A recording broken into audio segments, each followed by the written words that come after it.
I'm SJ. I'm AJ. And we the Connected Experience. Bro, what's the Connected Experience? It's a lifestyle, the lifestyle, our lifestyle. How that lifestyle treating you? Man, it's been treating me really good, man. What about yourself? Man, I can't complain, man. You know, I'm ecstatic, man, because this episode is actually sponsored by the Adventures of Shelby Sunshine, the best family vacation. Me and my daughter the bestest. I'm sorry. Me and my daughter just released a children's book a couple days ago on Amazon, and she hit the 2 different bestsellers list, man. So I'm real happy for that. She only 4 years old, man. I got to check and see how young because she actually helped write the book. You know what I'm saying? Yeah. So I got to check and see what's going on with that. But you know what though, to stay on that, like Ava was so excited to get that because it came today. Because what people don't realize and understand that just because we twins, we still support each other and hustle. So we ordered a couple books and they came today, and she was just like so excited. You know, so I was like, you got to call her and tell her like yours came. Yeah. So she did, and then they like was having like a hang up kind of war. I don't understand what was going on. But, you know, 4 and 5. So and then the animated series, man, we doing good on the film festival circuit, man. So I can't wait for people to see that. Yeah, me neither, man. So I'm proud of that. I'm proud of being on the film festival circuit and getting that type of recognition, because those people don't know us. They don't even know what we look like. They have no clue like that we're black,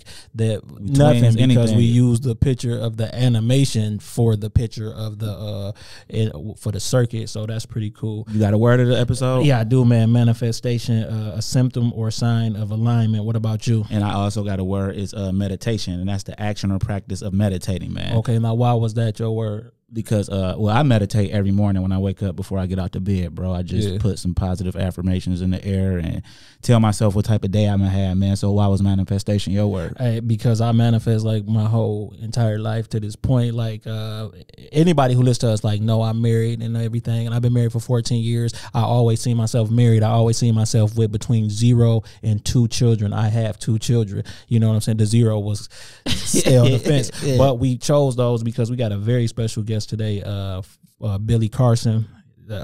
So our whole show is the Connected Experience, and what the Connected Experience is when we started, we was like, yo, we know a lot of people. And to know a lot of people like that come with a lot. So we said, yo, we know a lot of people. We do a lot of stuff. People we know do stuff. And we just start connecting people and plugging people and getting to know people. And through that journey, we got to know a lot of people. So how do we get in contact with Skrill? I think it was Skrill. Okay, so Skrill, that's a partner of mine from the time. We from Inkster, Michigan. He introduced us to Dave. Through Dave, he always got Liz with him. So she called us, hey, I got Billy. Do y'all want to? Yeah. Of course we want to. Of course. But that's how our life works with manifestation, meditation, connections through people. And then anybody who up on you, they know like that's how you get down. So kind of introduce yourself to the people who don't know you and for the people who returning to see you. And then we go get into it the Connected Experience way. Hey, thank you. First of all, thanks for having me on this podcast. It's an amazing opportunity.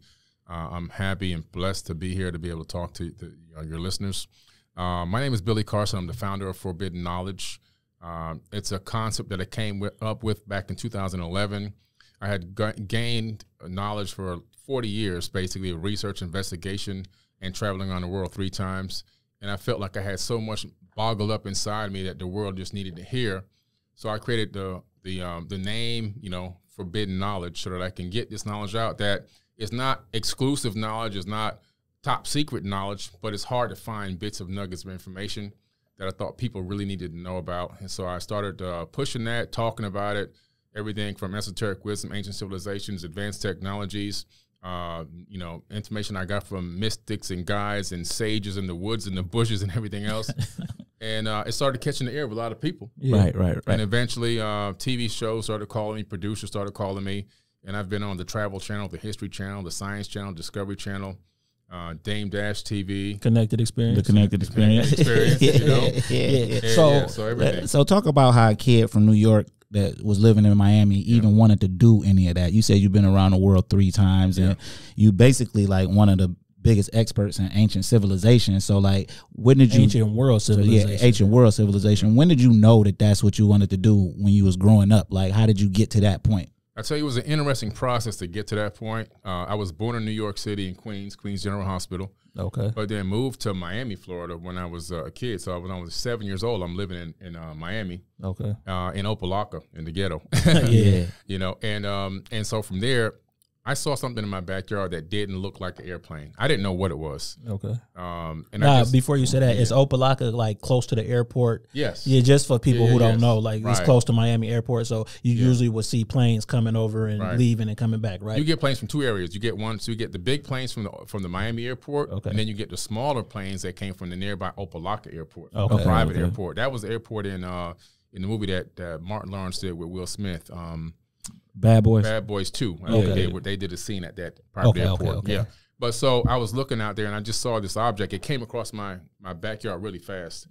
I didn't know what it was. I'm just a kid. I went to my elementary school the next day at Rainbow Park Elementary, and I started looking up all the Encyclopedia Britannicas on aerospace. So we didn't have Google. We didn't have cell phones. Right. You had to really read it. You had to really read the information. And so I started studying aerospace. So I became like an aerospace historian first, believe it or not. As a child. As a child. Right. I was into it deep, nonstop. I told my parents, don't buy me any more toys. All I want was books on science, technology, biology, physics, astrophysics. These are all the books, and I ended up becoming a really good amateur astronomer too. But as I started digging deeper into these technologies and then seeing things that correlated with ancient civilizations, in my mind at least, from reading these ancient books, starting off really with the Bible is what my parents first gave me, making me do book reports on it. Yeah. But in my brain, I was deciphering information as technology, book, not as what the people thought it was. Literally, you wasn't taking it literally. I wasn't taking it literally. I thought that they were trying to use the best they could, the best words they could to describe what they saw was technology. Right. And so when I started putting the pieces of the puzzle together, I said, wait a minute. And then that took me down a whole nother deep rabbit hole. Yeah.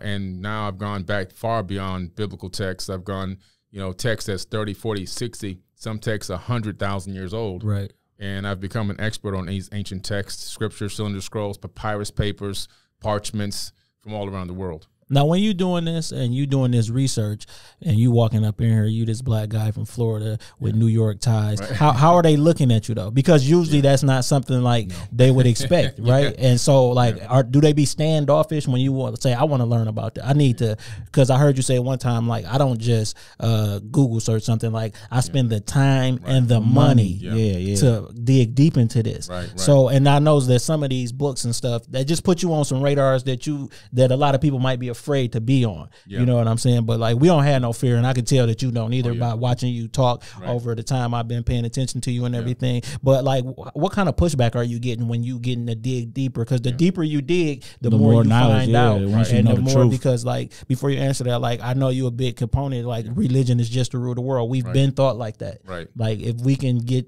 because it's striking fear in you, because that sounds crazy. Like, one thing you do can put you in hell for like eternity.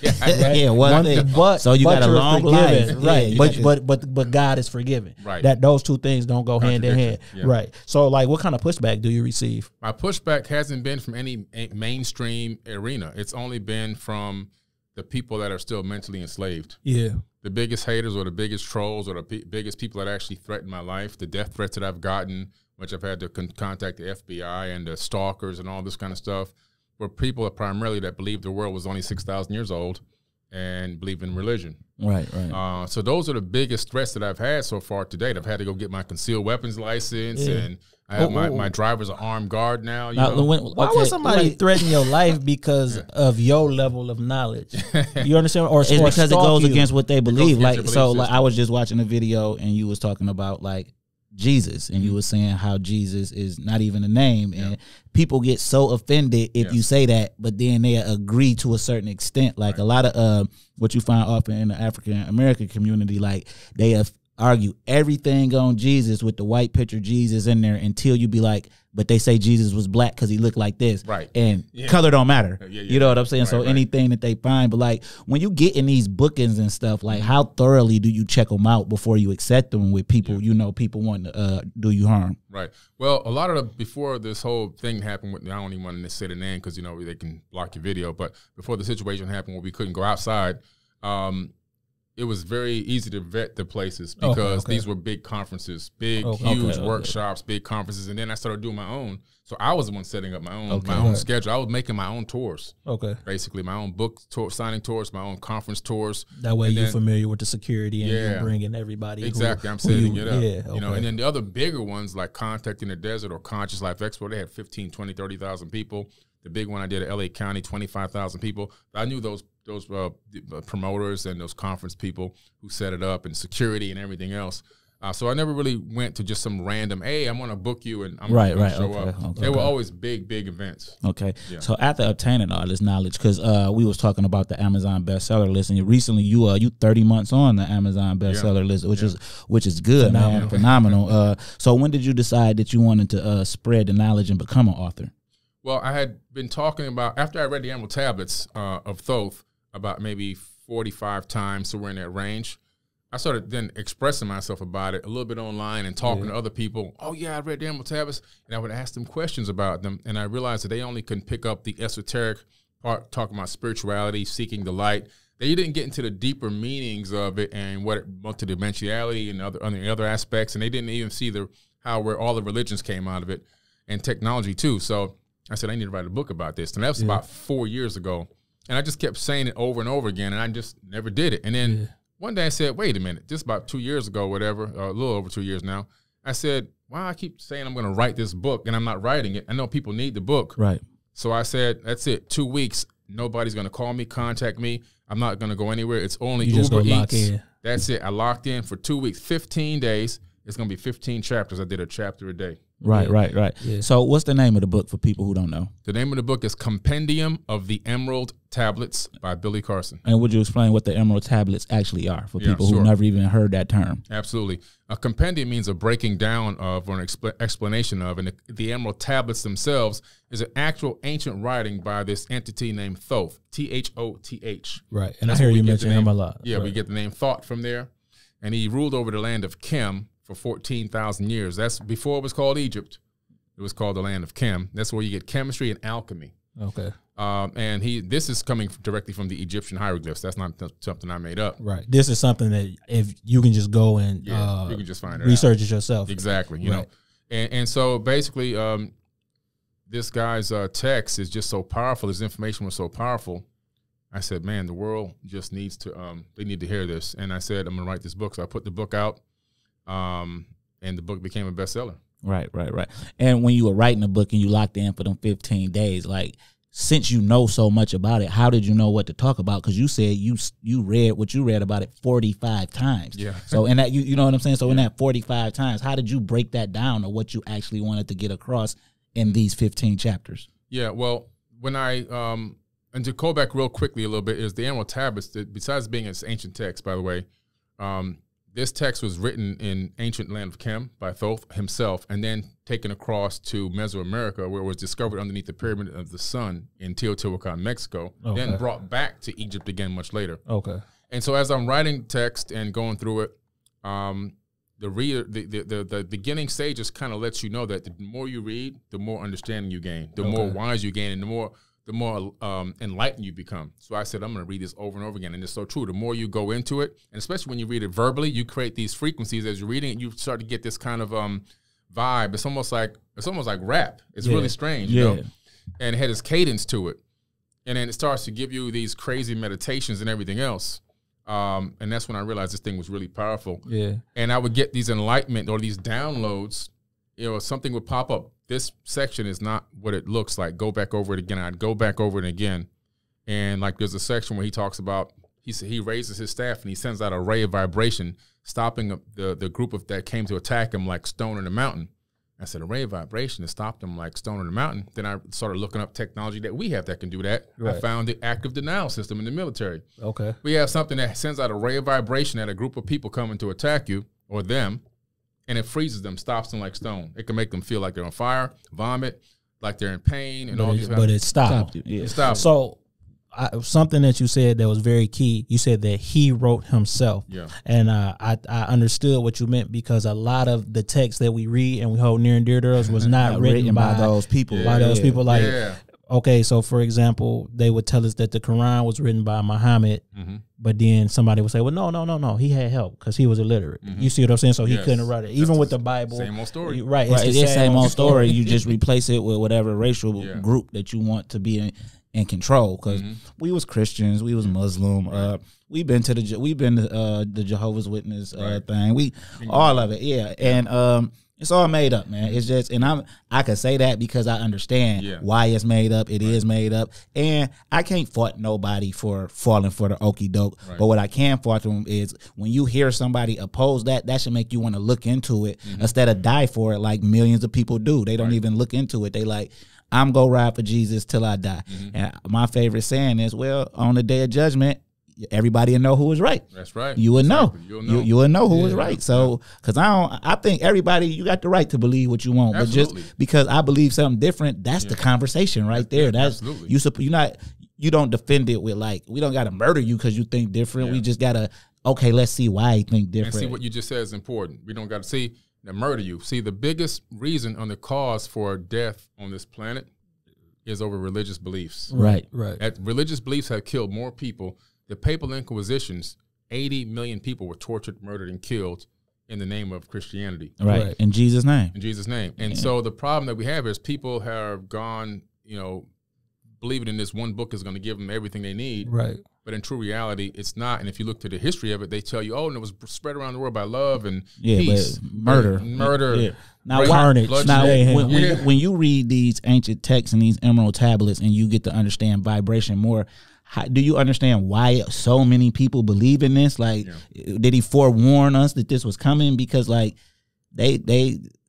I've never heard of it. Like the common person never heard of the emerald tablets, which is something that it seems like is best for them because this was handwritten by the person as opposed to these made up stories. Like me and my brother always say, if you think the story of Jesus and Judas started that day, you can't be in your right mind. Right. That did not start with those 4 verses before that, and then he points them out, and you say you a Judas because you would give up your best friend. Well, was this how was this his best friend in 4 minutes? I just met you, and now I'm your best friend. Right. And is it more to the story? Yeah, a lot of partial stories, a lot of cut up stories. So what I do in my book, Compendium of Tablets, I'm glad you brought that up, is I take verses from the Bible and put them side by side to Thoth's writings. Okay. And you see the comparison that, wait a minute, Thoth said this 36,000 years ago, and now this is in the Bible, which was written between 100 AD to 900 AD. The Bible wasn't even written in real time. It was written long after the people were after long gone nobody and dead. even knew. Yeah. Only could come from stories. Exactly. Old stories, handed down stories, and also other stone tablets. Right. Like the entire Old Testament is the Enuma Elish,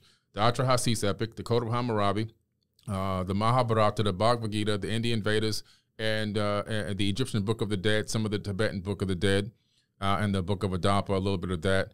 And so you have that. That's the Old Testament right there. Right. Now I got a question. So you from New York, you grew up in Miami, in the hood.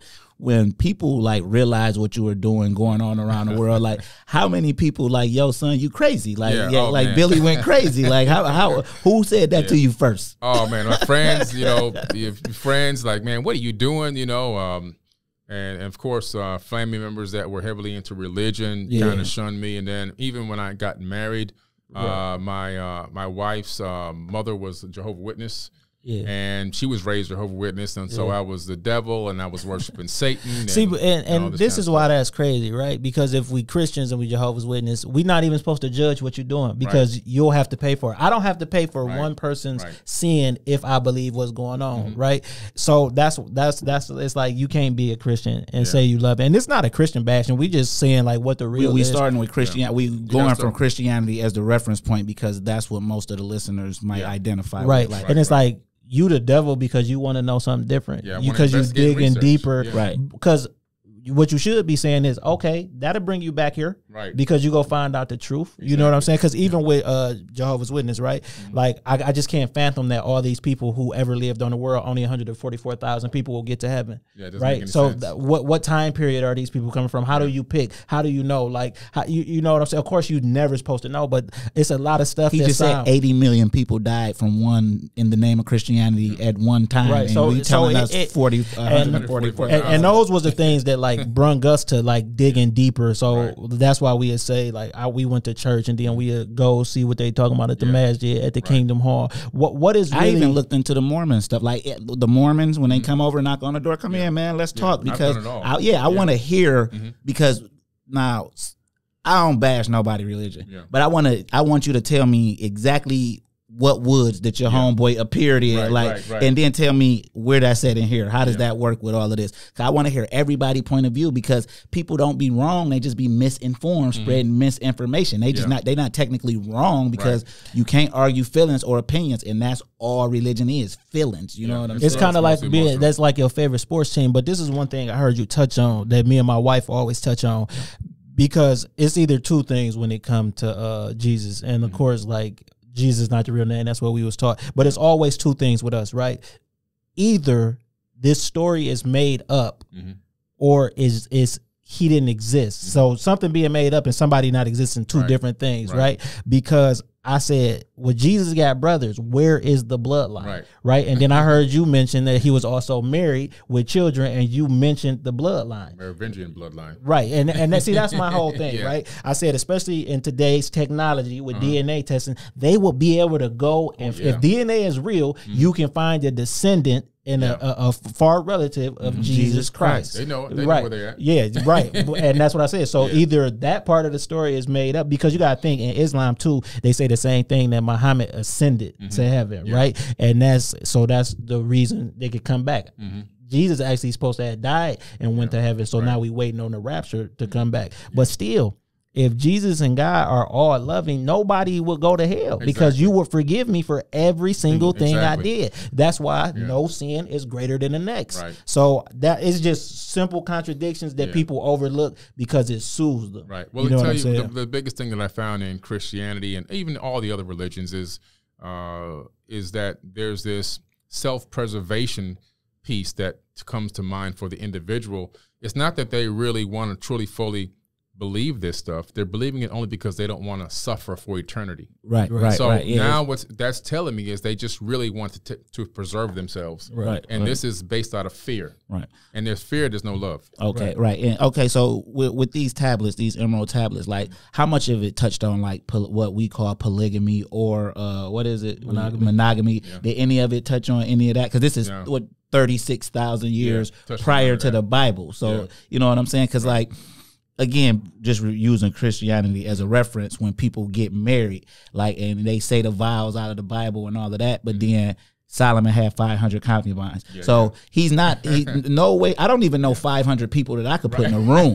Like when you break it down. So if you don't know, if I don't know, the average man don't know 500 people that he could put in a room, and this man got 500 concubines. The thought of monogamy was made up like the rest of the stuff, like the slavery stuff, and people just don't want to accept certain little things. Like even with Islam, like with Islam and being married, they let you know if you could take care of them, but somebody think that would mean if I spend $100 on you, I got to spend $100 on her, and everything is just twisted to this like wild concept of that with marriage. You know what I'm saying? But I don't think marriage really existed in those times. I think the king go have whoever he want. You know what I'm saying? If you look at the Emerald Tablets, I mean, it was there's no mention of any relationship type status information. That stuff comes into play in the Sumerian tablets. So when you get from the Emerald Tablets, mostly talking about the dark brothers that are looking to deceive mankind, which is what we're talking about with a lot of these religions. Religions were all written by men. They weren't written by any creator of any universe. Thoth wrote his own tablets. He didn't even use a scribe. He put that stuff on the thing himself.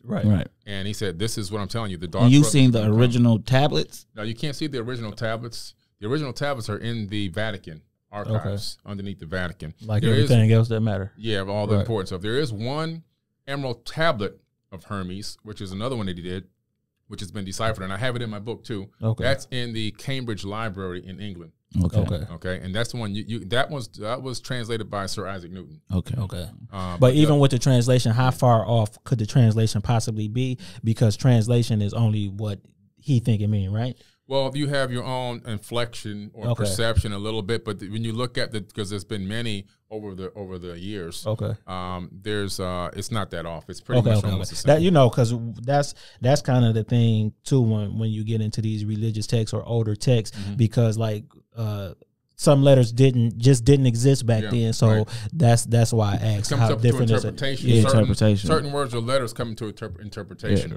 Now I got put up on you, to be honest, man, because I had the Dame Dash app, the Dame Dash Studio app, and I literally watched everything on there. You know what I'm saying? Yeah. Now, I'm not gonna lie. I got to you last because I just something told me like, just say that station. You know what I'm saying? And I was just intrigued about like all of the knowledge and stuff. And so let's talk about this new book you got. Yeah. Woke doesn't mean broke. You know what I'm saying? And I think a lot of people need to hear that because for some reason, the smarter you are, people think you deserve to be poor. You know what I'm saying? Exactly and that's why I wrote like, the book. Yeah, like I don't like I'm knowledgeable, so I'm going to. And then the broke is how people look at it too, because like I am a firm believer in the universe is going to place you everywhere you need to be once you stop worrying about it. Like one day I just woke up and was like, bro, money don't exist because they can drop it in your account. You pay your bills, all of that. So money don't exist. So I started literally living like money don't exist. I've never thought about money after that again. That's peace too.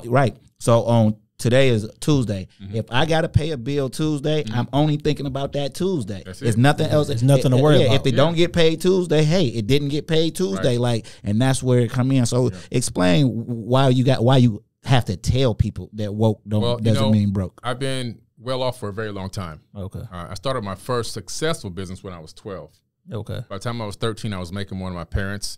By the time I was 16, I already moved out, had 2 cars, still graduated from high school. And it's in Miami? That's in Miami. Yeah. Okay, that's in Miami. By the time I moved I moved to this place called Star Creek. I gotta ask. What was the business? Because people just go assume Miami. Right.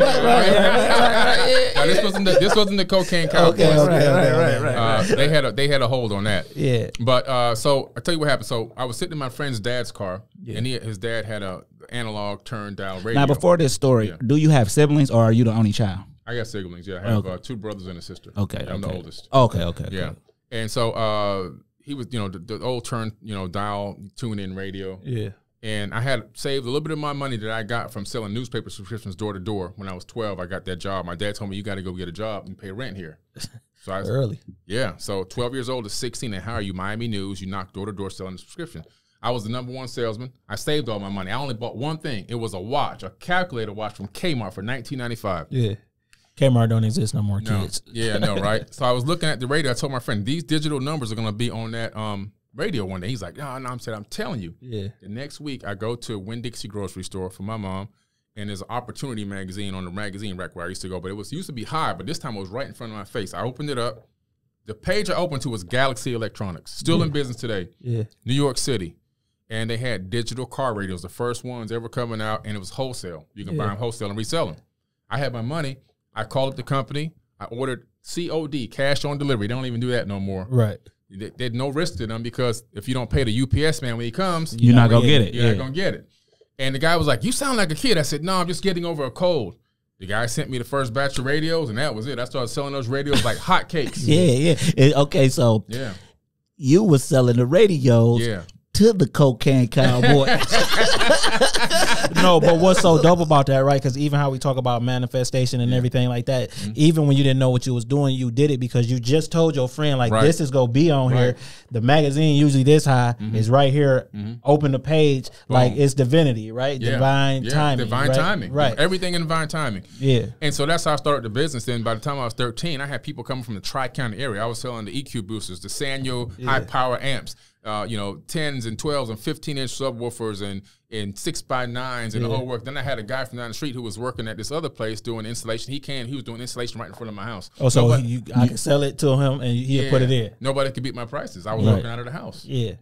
Yeah, that's dope. I made a lot of money doing that. That's dope. Yeah. So by the time you basically been funding everything on your own since then. Funding everything, 100%. All my travels, all my trips. I spent $250,000 in traveling. Yeah. All out of my own pocket. No sponsors, not one sponsor. But that's great, man, because you never hear no. Like me and my brother, everything we do, we finance ourselves because we never hear no, and we contract you out if we need you. Now, my problem is when we contract you out, if you go do the work, if you stay a deadline, just be done by that deadline. Right. You know what I'm saying? Or tell me you need more time. A lot of people who perform services, what I notice is they still kind of be shocked when people come to them. So they be scared to be like, all right, man, I might need 2 more weeks. Because I'm a firm believer it's going to be ready when it's going to be ready. When it's supposed to be. So you needing 2 more weeks, long as it's right is right. You know what I'm saying? So where was the first place you went in the world on this journey? The first place I went was to the Yucatan Peninsula at Chichen Itza down in South America. Yeah. So, you go into Mexico, then you take this 4.5, 5 hour bus ride through the jungle down to these pyramids down there. And I picked that place because this was about 25 years ago now. Okay. I was like, okay, I need something that's not going to be that expensive. What I'm saying? That was the first reason. I didn't want to be in the air too long because I wasn't that experienced flying yet. I didn't want to be 15, 20-hour flights. Yeah. Some place that I can just get back and wasn't going to cost that much money, but still had enough mystique about it that I can learn from it. Yeah. And it was a great experience, man. It was a phenomenal experience. I'll never forget it. And I was one of the last people really to be able to climb to the top of that pyramid of Kukulkan down there because they don't allow it anymore. They don't allow it anymore. And I have a famous picture of me on top. Yeah. And were you manifesting and were you meditating and all that at this? So how long have you been into that? I'll tell you the story. For the meditation, I started, we used to go to the wash house, the laundry mat, for those who don't know. And it was hot. No AC, of course, Miami, Florida. The pavement is 110 degrees out there, really, from the heat bouncing off the pavement. Yeah. I sat in back of the laundry mat one day. I didn't know what a meditation was. I just said, it's so hot. I'm going to send my mind to Alaska. Yeah. And so I sent my mind to Alaska and just calmed my mind, calmed my heart, sat down, took some deep breaths, and I felt like I was really in Alaska. When I came out of that mental state, my skin was cold to the touch. Yeah, I knew something had happened. Yeah. So I started doing those I call them thought experiments back then. I didn't know what it was. Yeah. About 2 years later, I learned it was a meditation. Yeah. That's when I had already been doing those from a very long time. I was a kid doing that. Yeah. Right. And then when you do that, when you did that and you continue to do that, you always put yourself in a place where you want to be, right, and then end up there. Right. Yeah. So back to the book, Woke Doesn't Mean Broke. Mm-hmm. How new is the book? When did the book come out? The book's 3 months old now. 3 months old, yeah. And so very fairly new. Fairly new. Bestseller already. Good. Okay. Congratulations, man. Thank you. And that's dope, man. Like people don't understand when you put that. Like I told my daughter, I popped some champagne and gave her some juice or whatever. Right. But I told her that's hard work because I wrote a book previous to that, and I won an award for it. Nice. But the truth is, like one day I showed him. I just wrote my name. I wrote S.L. Jackson, best-selling, award-winning author. So it took me and my daughter to do it to make me a bestseller. But I made myself an award-winning author. But I looked at it for all the way up until that's how you do it. Yeah, I put it in my bathroom. Yeah. I put it anywhere I look and I see it. When I'm washing the dishes across, and all of that stuff was coming true, man. So with this book, I'm gonna order this too. With this book, break down what the book is about. Well, I knew that people have been criticizing me for being wealthy and being well off. They eat the rich, man. In America, where everybody want to be rich, we're going to criticize somebody who's rich. But unfortunately, it's primarily our people. Yeah. And, not our people, because our people know better. Those people who can't see they self in those positions. Right. You know what I'm saying? So like you my people. Because I see it. I'm happy when I see somebody who live in what they want to live. I love you know what I'm saying? I love it because I really believe there's so much abundance that there's enough abundance for everybody. And people think the exact opposite, that if you got it, somehow I can't get it. And they think what you want is what they want. Right. You know what I'm saying? Exactly. Like that's all abundance means something different for everybody. Yeah, that's what I try to tell people. So I'm a big businessman. I do a lot of big deals, and I raise a lot of money and donate a lot of money. I can't. For me, abundance means millions of dollars. Yeah. Like I've helped raise and generate close to over $12 million now over the last 10 years. Okay. And I can't do that if I'm sitting in the robe slippers on a prepaid phone. Right. Another person, abundance might mean they just got their water bill paid on time. Right. And that's okay. Yeah, there's nothing wrong with it. Your fight is your fight. Right. Your path is your path. There's nothing that nobody else could do to stop your path. And I think people say stuff like that, but they don't believe that because they don't walk in a purpose. Like when I woke up and discovered whatever I felt like my purpose was, I remember the day, I remember the feeling, and I remember ever since I felt like that was my ever since I knew that was my purpose, I never nothing ever stopped me from doing whatever I had to do in that purpose. This is actually a part of that. You know what I'm saying? Yeah, so I just said, well, they're criticizing a lot of my posts. If I'm sitting in my Rolls Royce and I'm doing an Instagram live, well, I don't have a Toyota Camry. Right, I'm just sitting in my car. It's a Rolls Royce to you. It's a car to me. Then I go. Let me sit. So I sit in my other car. My everyday car is a Mercedes Benz S Class. So I'm sitting in that. I'm getting criticized for that. I'm like, well, I don't have a rust bucket. I don't know what you want me guys to do. You want me to go run and stand in front of some old junk, or maybe let me sit in a taxi maybe. I don't know. So I said, you know what? I got to change this mindset because this lack of abundance mindset, and this if you conscious or if you chasing these things that are up, you know, higher multidimensional levels of thinking that you have to be poor. That's bad. That's a bad way of thinking. You can't tell people you're going to be manifesting. You're going to be able to. You have power inside of you. You got all this light inside of you, and then you can't pay a light bill. It doesn't make any sense. Nobody's going to believe you. Exactly. So I said I'm going to put spiritual practices, affirmations, and combine that with understanding how to navigate the financial matrix. And I have every aspect of financial matrix in that book. 688 pages. I seen that. I had seen that. I actually was like, God damn. Like it's like I in my head, I just said, this is a manual for something. You know what I'm saying? Like, that's literally what is it an audio book too? You got it on audio? There's no audio book for because you that prefer one. people to read. I prefer people to read the books because, you know, even the compendium, people, when you come up with the audio, once you put the audio book, the value of your book drops. See, and so the first book that I wrote is called Animal Instinct, The Urban Jungle, and it's an urban fantasy. I'm an urban fantasy author and a child author now, but I got regular urban stuff too, but that ain't dropped yet. But it's what we did is we had the lady read the audio book, and we said, "Nah, man, we got to do something different." So what we did is we used the audio book track. Nice. And we put it to an animated version of the book. That's so good. our the animated series that we talk about on the film festival circuit is actually think of it as an audio book meets a comic book. So we call it a video, animated video audio book. Theatrical audio. You know what I'm saying? We're going to have to get you the link to check it out.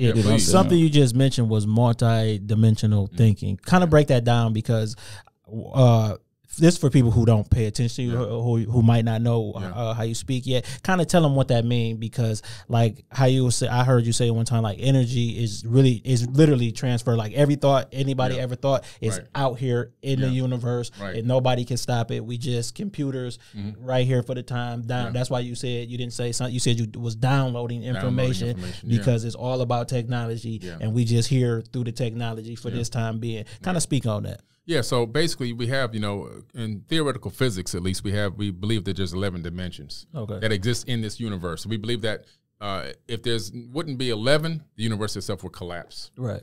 And so what we found that through this theory and through really doing some thought experiments within mathematical experiments, it seems as if information is being passed down through these different densities till it gets to the third density or the third dimension. Which is where we are. Which is where we're located, right? So we're occupying the third dimension, but directly on top of us, I mean stacked so tightly and so close, are other dimensions directly above us, and they're one Planck unit away from us. The only thing that's keeping us from those dimensions physically is our atomic frequency, the resonance of our actual atoms in our body. So if we were able to phase shift the atomic frequency of the atoms in our body, we can literally walk right into another dimension.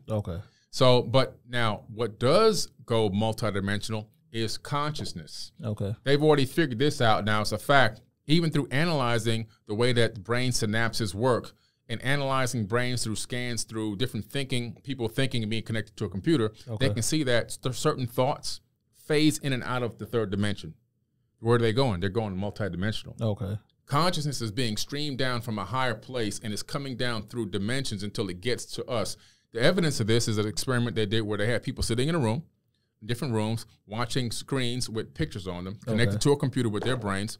And they started seeing that the people's images, the way they had responded to the images, were showing up to 7 seconds before the image showed up on the screen. So they were saying, wait a minute, if we show this image of a lady kissing a baby on the screen, the person's brain, before that image showed it, the person's brain transmitted it to a computer already that they knew what the next image was going to be. How did this happen? That means we're living in a delayed time. What's this delay? The delay is the time it takes for the signal to get to the avatar body. Just like on satellite TV, you have cable TV here on one TV, satellite TV on this TV at the same time.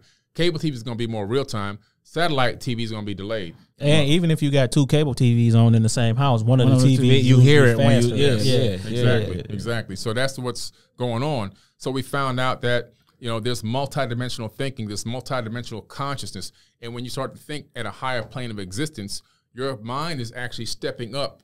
So there's levels within levels. So right now, the way we're thinking and looking on things, it's not that we're looking down on people, but we're looking down on their level of consciousness. We can, from a higher point in space-time, we're able to see that they're down here. And it doesn't mean anything is wrong with them. Right, because at one time, I was just gonna say that, like you got to know people that's more conscious than you, because they got to open up your consciousness even more. Another thing I heard you say about the frequencies when people do things is when people praying, that they're begging and it's a lower frequency, and then but you should command. So kind of touch on that, because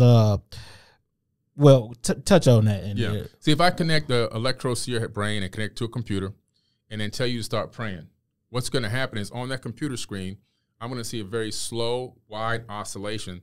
The depths and the troughs are going to be spread out. The wavelengths that they're going to create, the amplitudes are going to be spread out, which means you're operating at a low frequency. When you start begging, pleading, hoping. Me and my brother usually say hope is for losers and Christians. It is. It's a low. It just scientifically, it's proven. Right. It's a low because frequency. when you taught to pray, you taught to beg. Like when I put something in the universe, I just tell the universe, this is what I want. That's all if it's not, this is what I want. Right. This is what I want the universe to do for me. However the universe see fit that I get done, the end result. I never look at how the journey to get there. I just the end result. It will manifest. It is done. Yeah. And so what I tell people is you have to go from a different mindset. The mindset is commanding things into existence. Right. Believing in the end before the end. Right. Believing it is done before it is even done. Yeah. So when I get on my flight to travel here, I don't go, please God help me get to my destination safely. I just say I command that I arrive at my destination safely. And then I envision the flight path from Miami, Florida to dropping off in Detroit, and I see a safe flight, and I see myself getting in the car and driving away perfectly safe and healthy. Right. I don't pray over food. I just command that the food be healthy for me. Now, if it's a doggone Snickers bar, I don't say nothing. Right. Because you already know. It ain't healthy. Yeah, I already know. Don't pray over hog moss and because you know what that's gonna do. You macaroni and cheese, because it's not going to the prayers, and they're not going to do anything for you.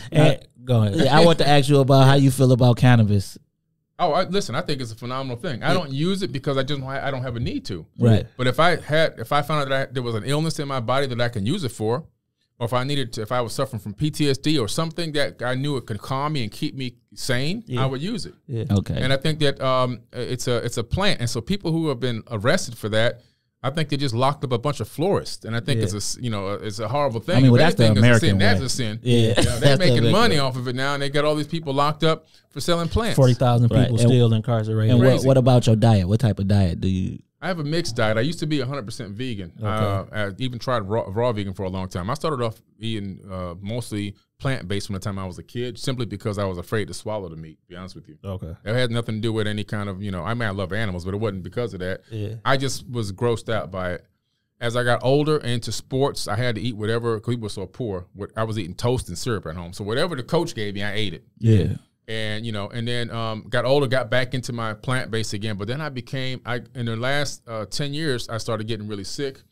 And come to find out, I was depleted of a lot of nutrients because I wasn't doing it the right way. Okay. I had gotten really, really sick. There's some images and videos of me online where you can actually physically tell that I'm not healthy. Okay. I was at the point where I was literally almost going to be on my deathbed. Okay. And I got my sister involved, and I found this MD that also went holistic. And between the two of them, my sister was a 4-time world champion bodybuilder and a nutritionist. Okay. And this other woman's an MD who became an actual nutritionist and holistic healer. Okay. And between the two of them, they have me on a mixed plant-based diet that does include a small percentage of meat and other supplements and vitamins, which brought me literally back to life. Right. I was in a bad I couldn't even do one push-up. That's how sick I had gotten. That wasn't because of muscle strength. It's because the inflammation was so bad that I couldn't even push my body up off the ground. Okay. Yeah.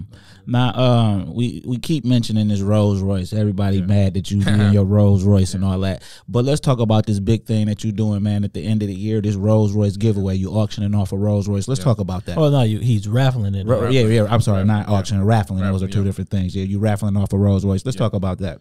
Yeah, so that was my second Rolls Royce. I had one before then. That one you should have never just said that. They really gonna be upset at you. The second Rolls Royce. But I'm on my third one now because I just bought a new one. So this time when I bought the new one, which was only 3 weeks ago, I said, "What am I gonna do?" I was riding around with my son. I was like, "What am I gonna do with this one?" Yeah. I had just bought it and everything, and I was like, "What am I gonna do with this one? This is in great condition. It's like this is a super super duper luxury." And I said, if I sell it, I can take the money and invest it, but how can I help somebody with this car? And I realized if I raffle this car off, I can do a double dip because I can actually give this car to somebody who's going to get a raffle ticket for $50, right? And they can take this car and invest that money into their own business, real estate, whatever.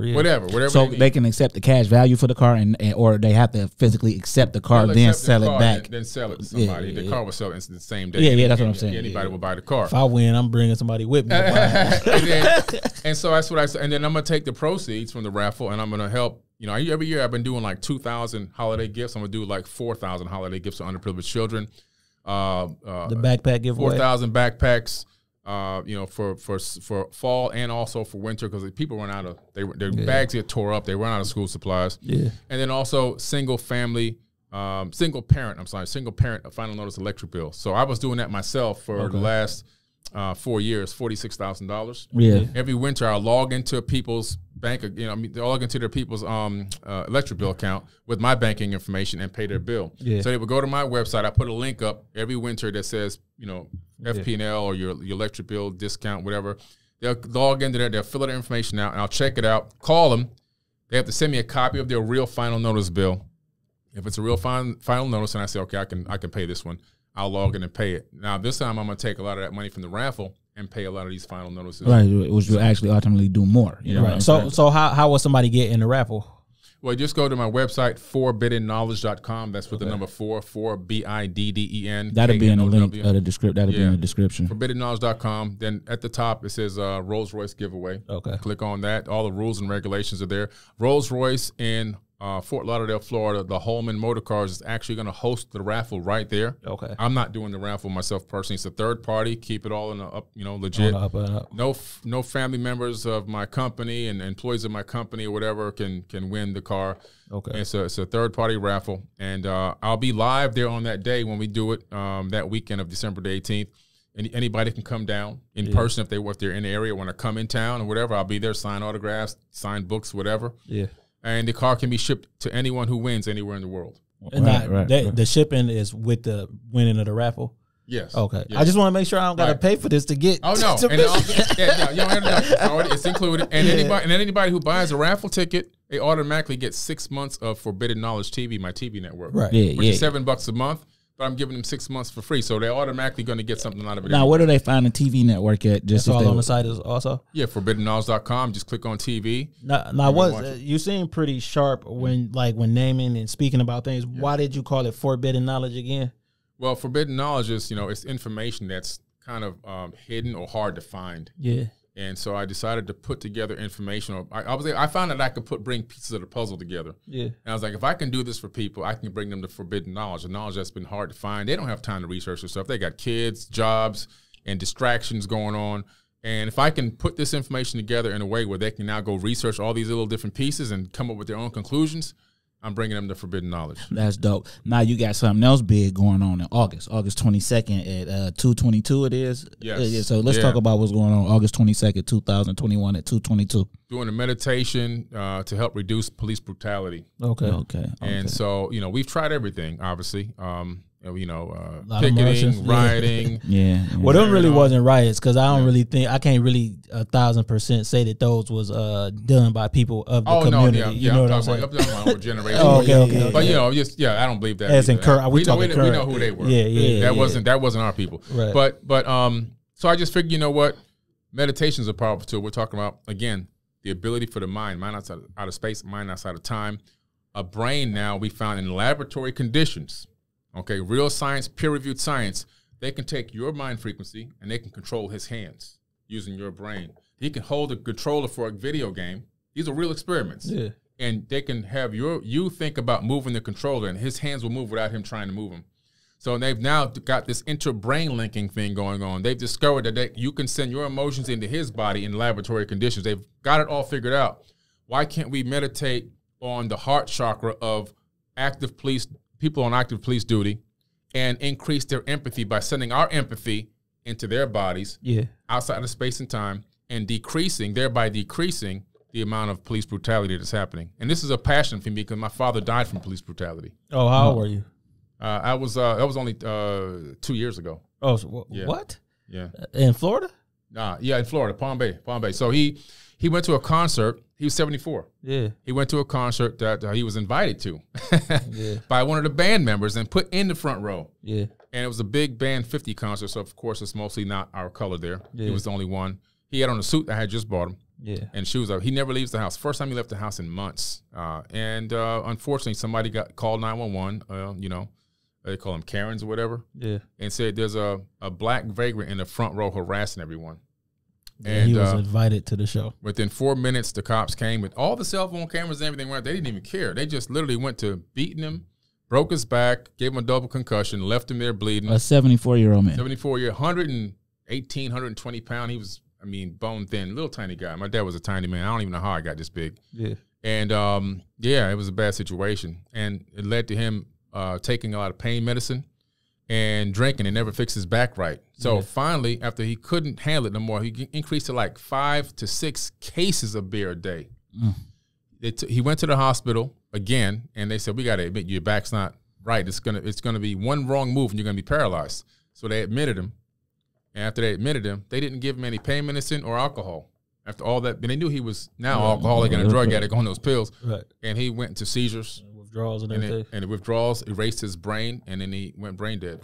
Now, let me ask you this. Like, so do you like, since your father passed from police brutality, do you think you have a dislike for police because of that? And if that's so, is it all police or just that particular police department? I'll tell you, it's interesting because I started an account called Wave of Action on Facebook a few years back. Before this even happened to him, I was already reporting police brutality. I believe that there's good and bad in everything. There's yin and yang because yin and yang permeates the universe. I have found police officers that have tried to speak up and try to even arrest their co-workers, but then they got paid. They had to pay the penalty. They got fired or lost their pensions and stuff like that. Yeah. So there are some that are actually good because they sacrifice their own jobs and their livelihood. For it. So there are some that are good. I think what happens a lot often is the process for bringing in a police officer, the psychological evaluations are not done right. Yeah.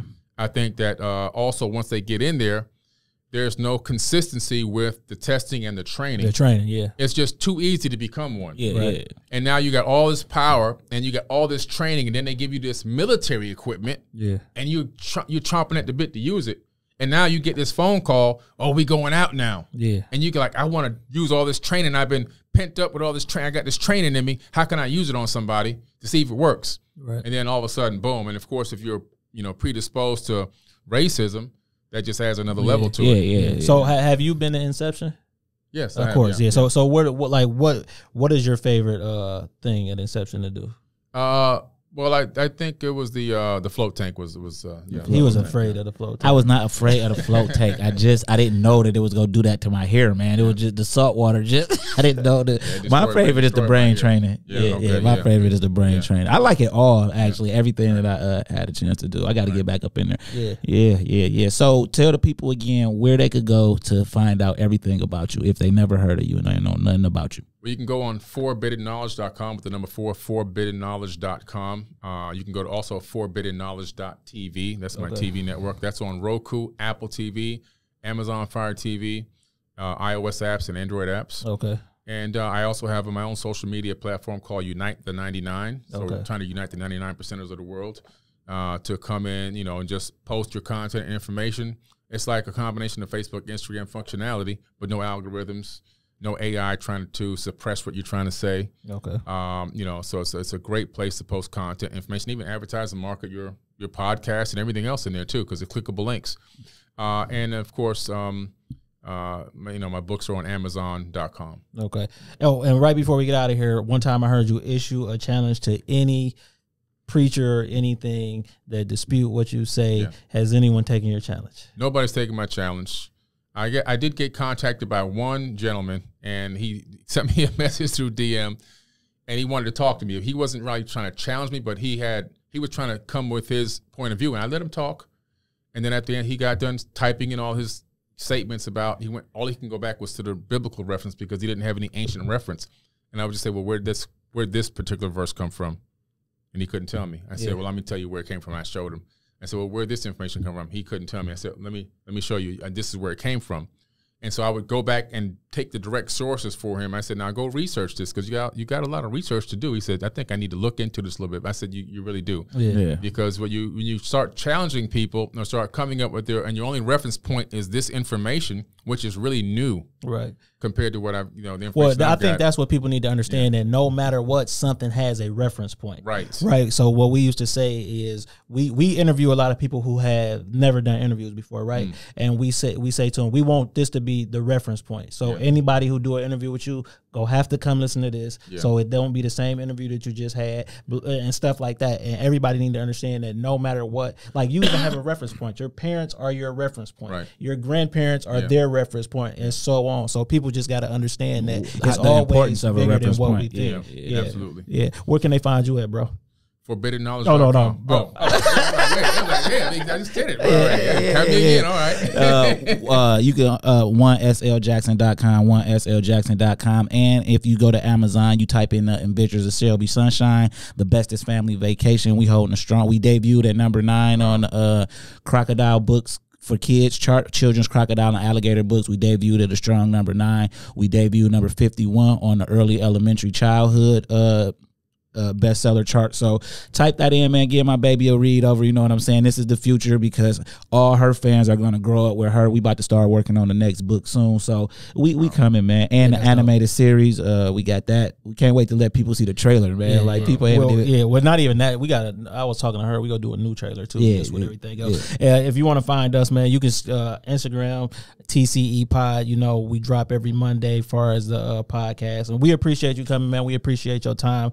I'm AJ. I'm SJ. I want for my brother what I want for myself. Yeah. Yeah.